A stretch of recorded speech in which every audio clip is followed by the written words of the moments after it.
how can I make things easier for you? That's her last question. Now, so she said that to this, so telling me she said that to this woman, and there was a long silence on the phone, seemed like a long silence. And the woman answered back. She said, how can I make things easier for you?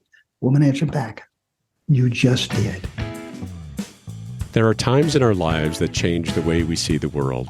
Navigating these challenges can take insight, trusted confidants, or even a coach. Let's explore those moments. In this companion podcast to RX for Success, we will discover ways to learn and write our own success stories together. I'm Dr. Dale Waxman, a physician coach with MD Coaches, and this is Life-Changing Moments. Physicians spend many years in medical education settings learning knowledge and skills to refine our craft. Occasionally, we learn something outside of the halls of medicine that absolutely transforms how we practice. Well, this is what happened to my guest today. Dr. Scott Abramson is a retired neurologist who spent his entire 40-year career at Northern California Kaiser Permanente. For the past 20 years, he has been passionately involved in communication and physician wellness projects at Kaiser and has transformed much of his wisdom into brief videos on his website and in the recently published book, Bedside Manners. Scott was the guest for RX for Success podcast episode number 61.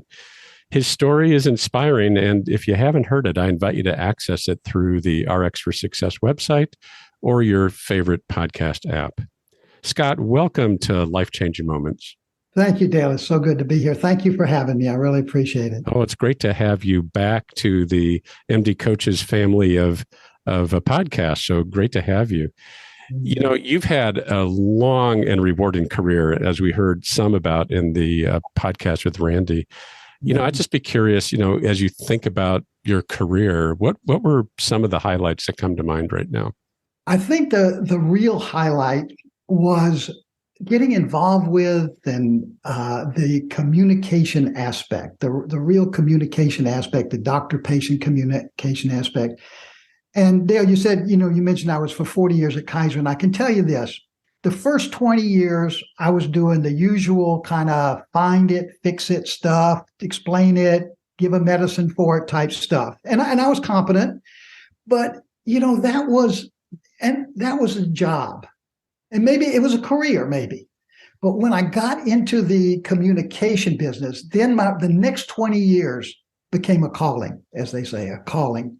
And I can tell you this, if I hadn't have done this, I can tell you I would have retired a lot earlier than 40 years, because learning these skills and practicing these skills and teaching to others really just enriched my life and just made my practice so much more rewarding.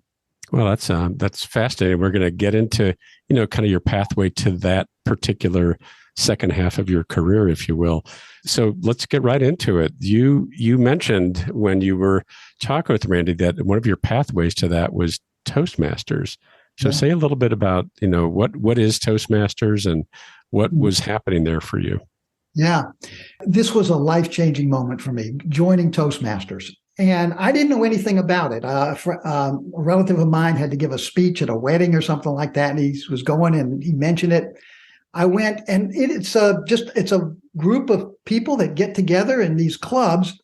And I thought, oh gosh, you're going to learn to give a toast or something. I think that's what a lot of people think when they hear it. But no, it's about learning public speaking. But that's just one pillar of that, learning public speaking. And the way a meeting works, just real briefly, you'll have about 3 or 4 people, and they'll give you a prepared speech, 5 to 7 minutes. Then you have an evaluator. Each person is assigned an evaluator that will evaluate that speech. And then there's another part called tabletop, where you just speak extemporaneously off any topic. So those are the 3 pillars. But most people concentrate on the public speaking part. But it's also about public listening. And that's what it was for me, because you have to listen to someone's talk 5 to 7 minutes, and then you're given 2 or 3 minutes to evaluate that talk and give them advice. What worked? What didn't work? What could have been done better? Yeah. So just the process of Toastmasters itself, got you more oriented around, I'd really need to listen carefully so that I can give feedback to the people that are giving speeches. Did I read that right? It's absolutely right. You really have to listen. Yep. So, which is a theme for you with respect to how you kind of got into communication. But can you just say, when did you first start noticing that your involvement with Toastmasters made a difference in what you were doing professionally as a neurologist? It turns out it was just a very, very fortunate happenstance for me. But just about the time I was doing Toastmasters, Kaiser Permanente came out with a mission to teach their doctors communication. So I went through the course and I said, wow, this is so great because it's teaching doctors how to listen. And so those two things came together. And that's how I really got involved with the Kaiser mission.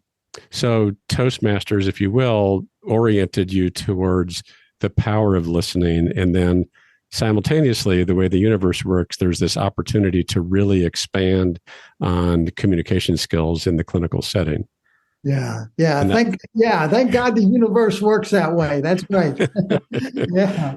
So it's very compelling what you said. I want to go back to this, that you said, I would have retired a lot earlier had I not done this. So how did that make a difference in your experience of being a physician?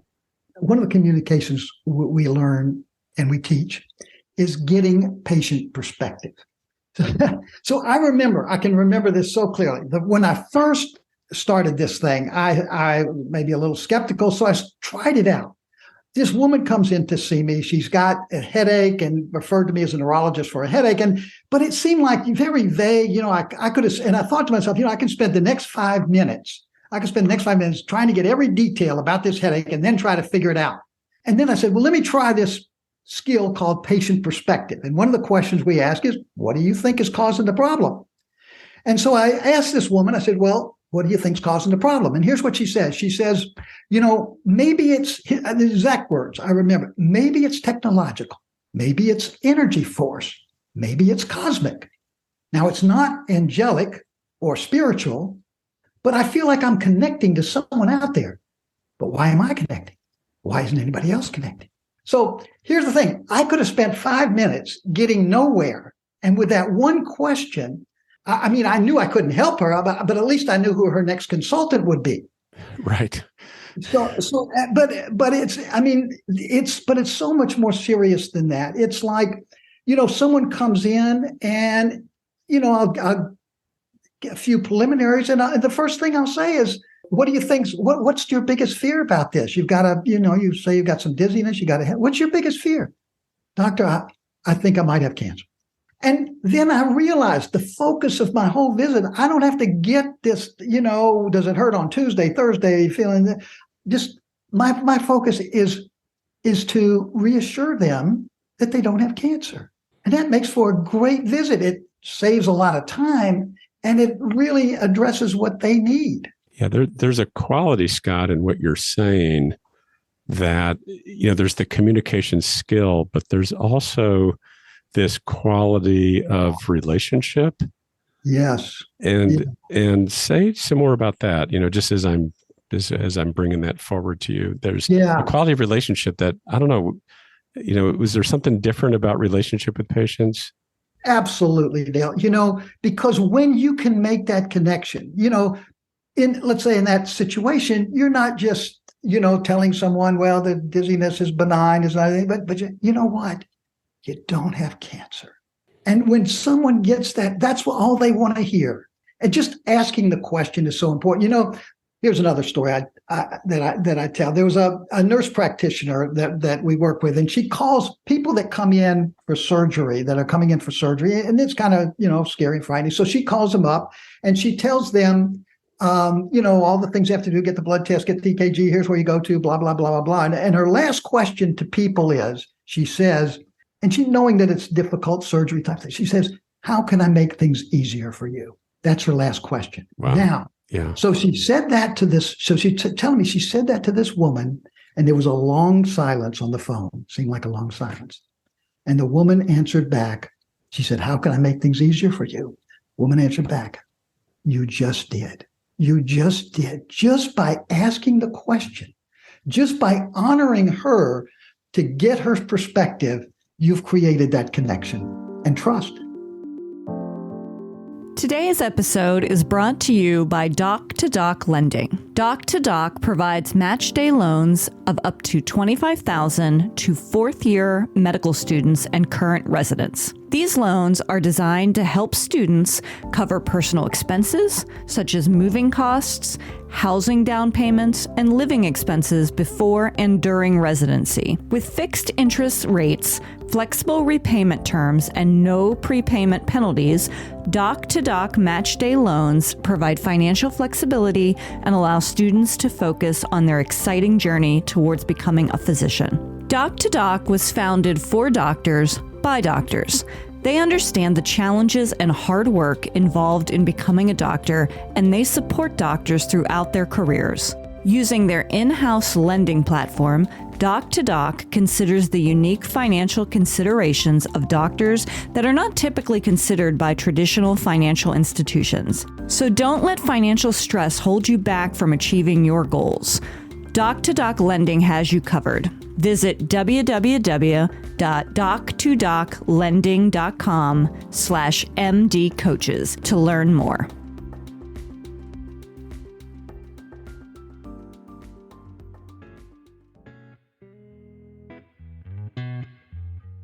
Hi, I'm Rhonda Crow, founder and CEO for MD Coaches. Here on RX for Success, we interview a lot of great medical professionals on how they grew their careers, how they overcame challenges, and how they handle day-to-day work.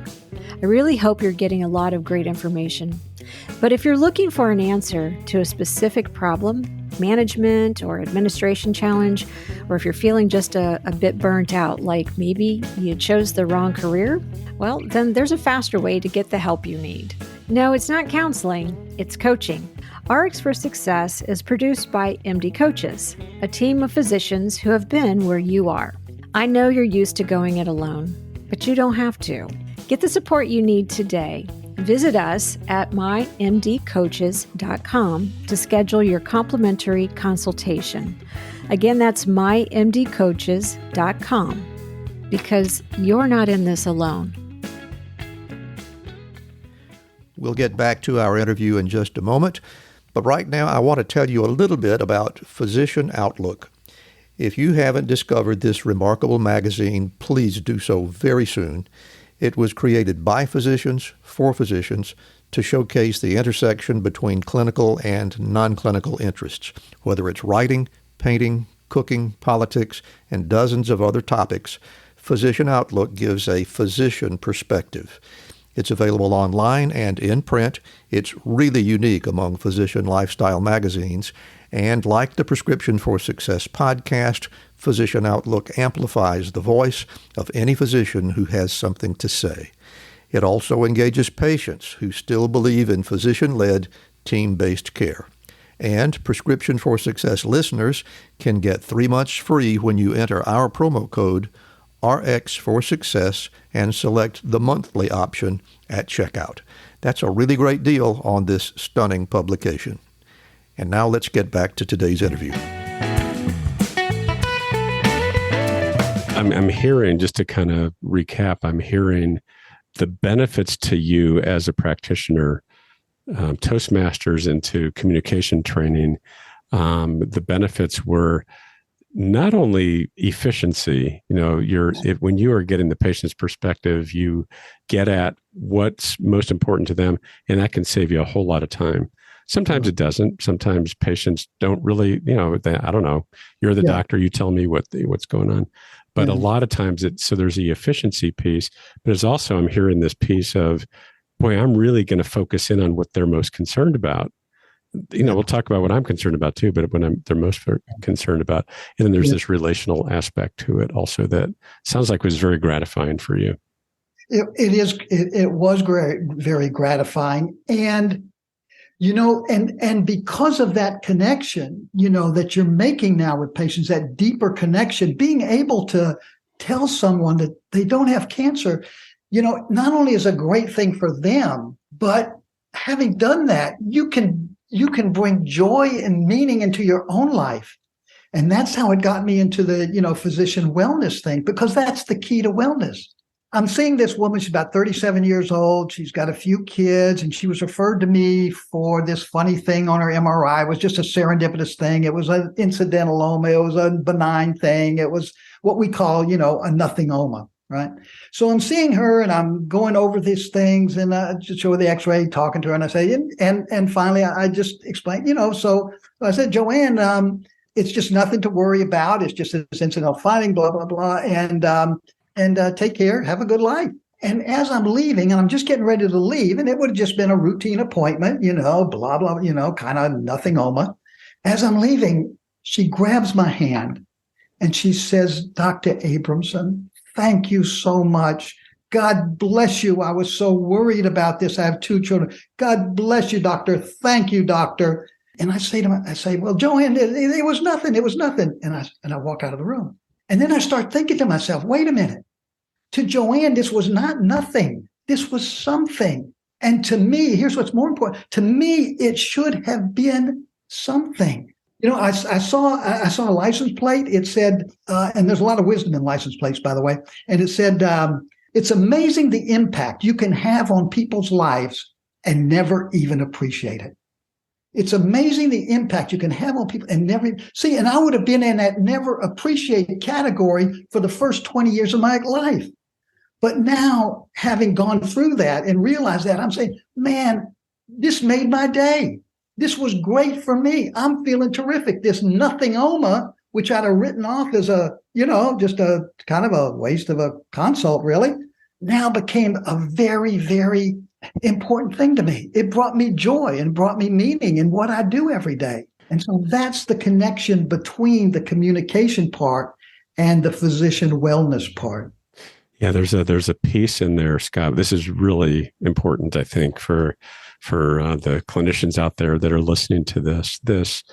We're trained to do things. We're trained to do things reflexively. Even our communication training, if we do really excellent at that, we evoke things, but we don't always drop into what's this like for the patient? What must this be like? How are they experiencing this? What impact does this have on them?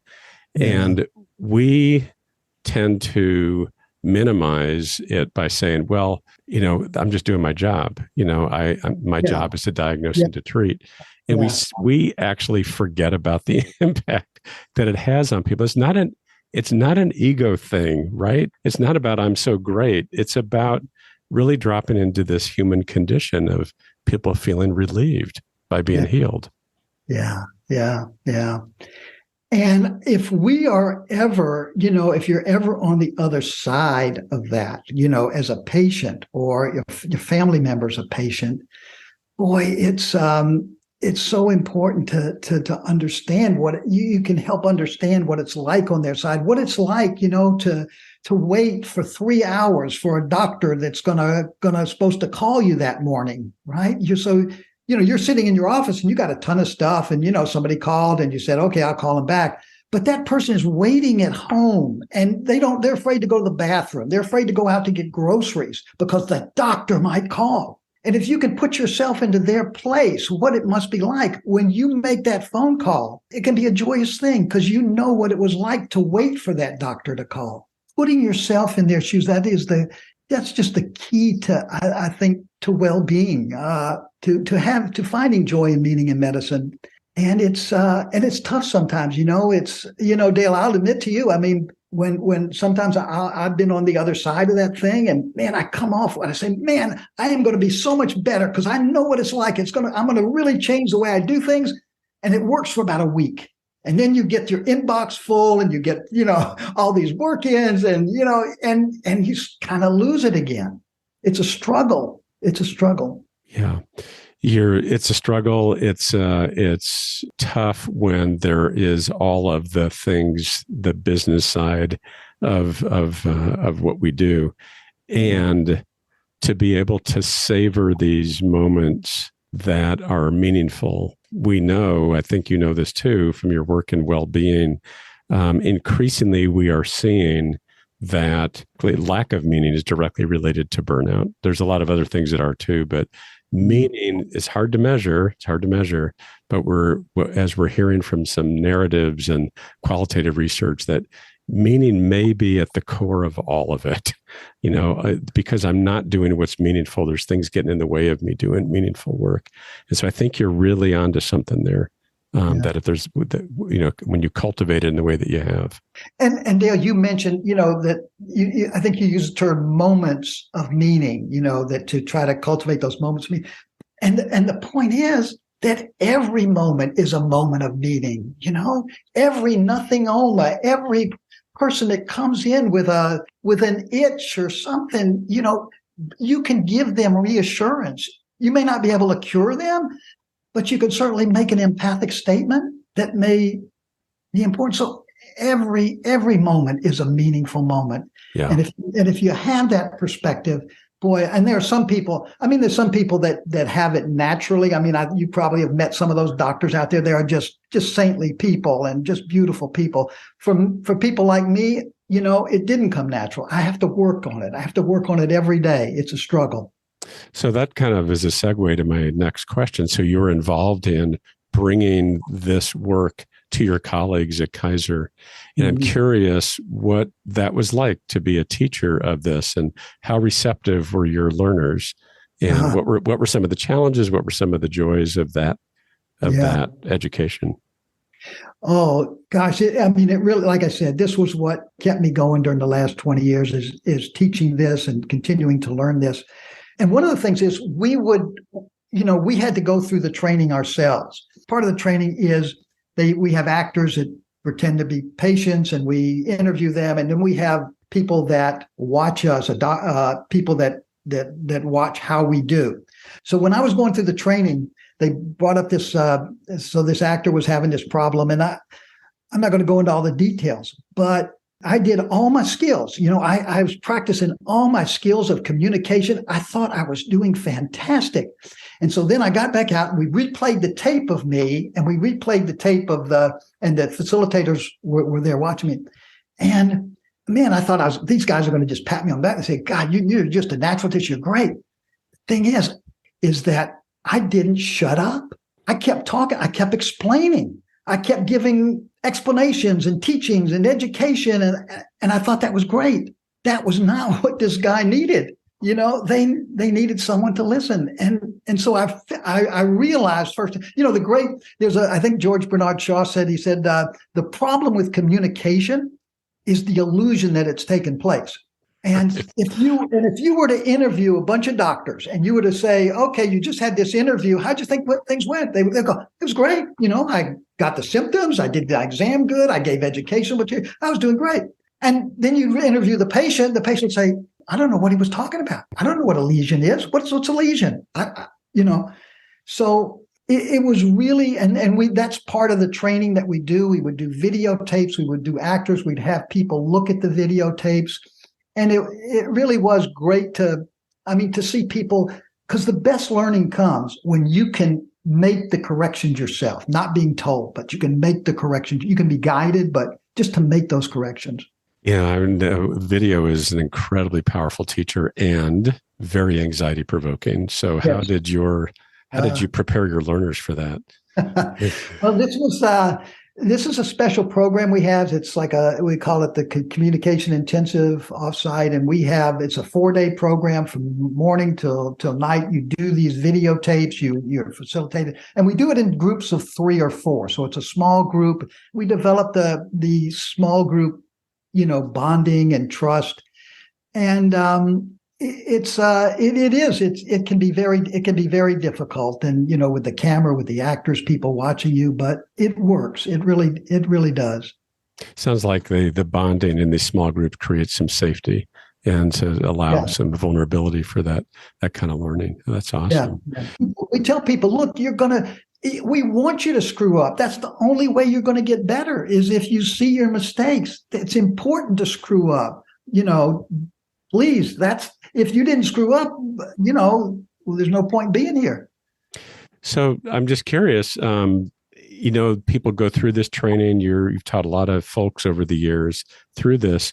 What are some of the success stories you've heard as a result of you and others being involved in teaching this and creating that culture at Kaiser? Of course, one thing is we get these grades on our, patients are sent surveys and how did your doctor do and so forth. And so we it's always gratifying when the people that we teach have, increased and done really well on those patient scores. So, I mean, that's one thing, but a lot of times it's the personal testimonies that people will tell us. One thing we really try to emphasize is making an empathic statement, with every patient. Just make one empathic statement. And the problem with making an empathic statement, doctors do that, but here's what they do. Let's say someone's coming to see me and they come for some medical problem or neurological problem, and they mentioned that they're grieving over their husband's death 3 months ago or something, and you can see that's kind of relating to their issues, maybe. And so the typical doctor will say, making empathy, say, wow, that's really tough to hear about your husband. Now, and then here's how it will come out. They'll say, wow, really tough to hear about your husband. Now, you know what? I think maybe a lot of these dizziness and headaches may be related to that thing. So how about we consider a support group, a grief support group, or perhaps you'd like some antidepressants or whatever it is. It's what it is you make this empathic statement and then you fix it. You say the words and then you fix it. So, and what we try to teach is just shut up. Just shut up. Wow. It must be tough. It must be tough. Your beloved husband dying, and you just shut up. Yeah, just leave it. So much will come, and a lot of times, so much will come from that in that moment. And if nothing comes, that there's a connection going. I've heard from a lot of people when we teach that one skill, just make the empathic statement. Make it. It's important to make it, but shut up. Mm-hmm. There's some space. We have such our tradition in medical education is. So, from day one, it's diagnose and treat. And so there's that urge to fix, so you're really helping people fight off that urge. Just be there, I mean, you still need to do the fixing when fixing's appropriate. We're not saying that, but after empathy, you don't have to fix that. Something else I wanted to ask you about some people who are listening to this who have not gone through communication skills training. I imagine where their minds are going right now is, oh my gosh, what Dr. Abramson is talking about, that's got to take me more time. Yeah. And the fact is, it actually saves time. I know it may seem like that on the surface. Let's say here's a typical situation I imagine for a lot of doctors. Somebody comes in, a guy comes in and says, my kid is up all night with a cough. You doctor, you need to give him antibiotics. So the doctor then says, no, I'm not going to, let me show you the Mayo Clinic studies. Let me show you this. Here's all the data. It's bad news to give antibiotics. And you can go back and forth like that. But consider this. If a doctor, why can't you give my son, I'm up all night with my kid. I got to go to work next time. The doc goes something like, wow, that must be tough. Having to be up all night with your kid.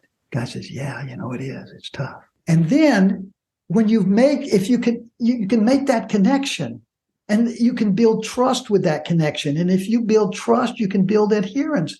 And then that conversation doesn't become this argument with the Mayo Clinic data and this data and that data, but it says, look, trust me, this is not a good thing for your son. And that's going to save you a whole lot of time. Mm-hmm. If you can build connection and trust, with the communication, with asking perspective questions, it's in the long run. And I can tell you that's, like I said, that was just one of the mechanical ways that it made my career so much better. Not just in the cognitive ways, but I was connecting, and the visits didn't go as long. Yeah.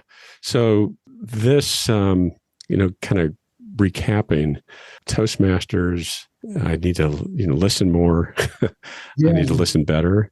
And then communication skills training, where you really not just are listening, but also making sure that you're listening for what to be empathic about without fixing, eliciting their perspective. And then the rewards from that were people feeling really heard, people feeling appreciated, people feeling trust, more likely to actually then listen to suggestions that you have. And then we've touched on meaning. Yeah. Is there anything else you haven't mentioned that all of this enhanced your career to that point where you said, boy, that you did not retire 10 years earlier? Is there anything that you haven't mentioned yet that made a difference in your professional life or your personal life?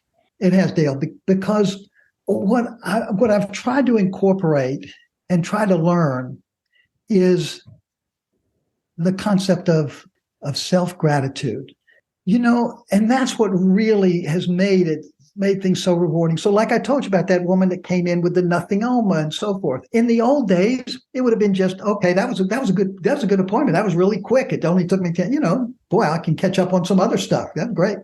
But if I use self-gratitude, if I congratulate myself on impacting this person's life, man, I gave her something. I gave her something that was so meaningful, the reassurance that what she was worried about, she didn't need to worry about.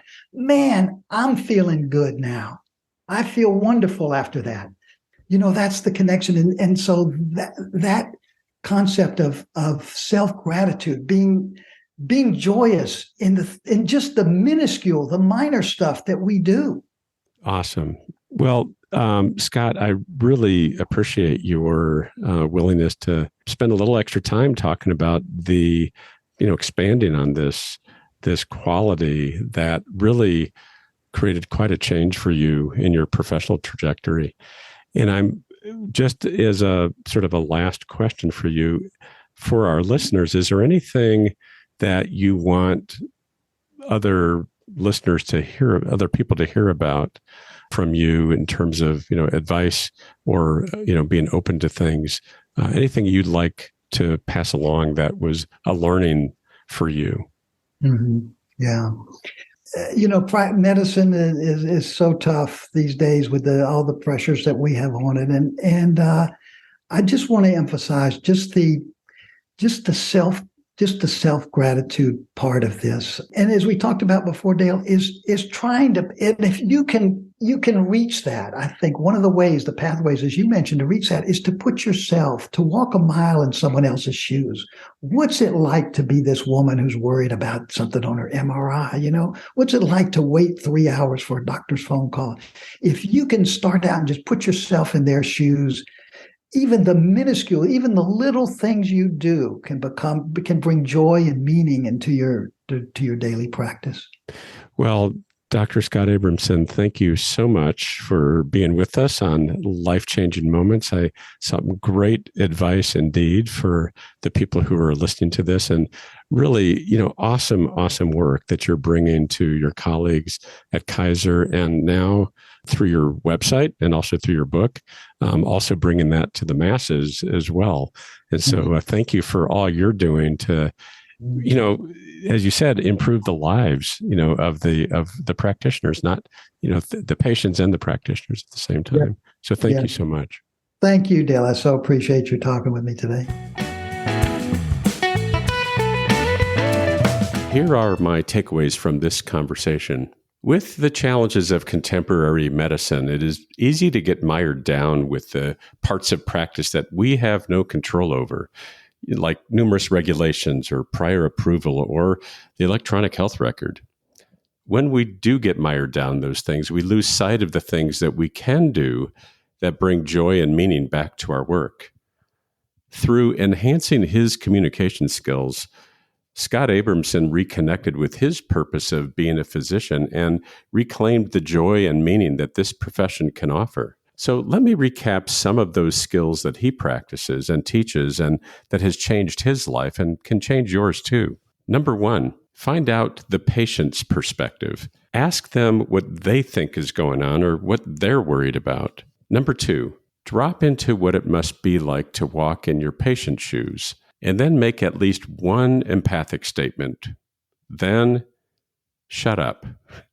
Don't try to fix it. Number 3, practice self-gratitude.